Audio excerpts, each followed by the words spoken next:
Africa had 2 golden ages and was tired when the European entered. And when the European entered, they entered destructively. When the European entered, they entered fighting over the trade in the Mediterranean, and they entered crying out to destroy an African city and an African people that had never harmed them. Carthage, the destruction of Carthage, was the first aggressive European entry in history. Now I'm letting Alexander the Great off the hook. And why am I doing this? Because he sought a partnership between Greece and tired Egypt. He did not seek to destroy, but to seek a wedding between those 2 cultures. It would have been a poor wedding. It would have been a June and September wedding. It would never have worked. And if you look into Egypt of today and to see how those Greeks took the African statues and put Greek heads on them, it never would have worked.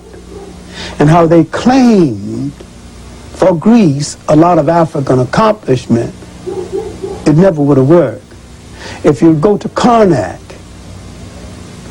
then go to the Acropolis, you can see how the Greeks copied African architecture. And you can see how the Greek architect, you can see how the Greek structures are now in decay. And you go to Karnak, where they copied, and see totally intact, except for the roof. Those African architecture, those African structures built 3,000 years before Greece are still intact, which means those Africans built exceptionally well. You look at the African, not only the African basis of Greek architecture, but the African basis of Greek social thought. These were master builders. Clarke, you say that you have in excess of 20,000 books here. What percentage of those would you say you've read?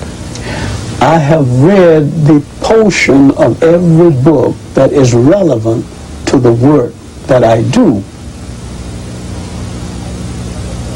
How did you develop that knack? How do you know what part of the book is relevant?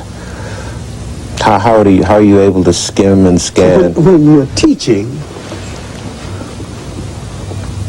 you can pick up a book immediately, know exactly what portion that you need and what book you need to read from cover to cover, and what book you need to pick out and read, what portion you need to read right now. What is it that you look for when you pick up a book for the first time? First, I look at the index. The index, all right. Why? I look at the index because that tells me what's inside of it. And if the book hasn't got an index, then the book takes up a whole lot of my time unnecessarily. All right, next. I don't have much patience with books without indexes. All right, so what's the next thing you look for? Do you look for the author to see what his credentials are? What his point of view is and his reasons for writing. I know certain authors are bigots. I know certain authors have attitudes that I have to deal with. I have a book here by Phage. I know Phage is a bigot trying to cover up the true history of African history, but he's been attacked so much by a whole lot of people, including me. I know Phage is trying to change his tone and come into the African club. But he's still a bigot.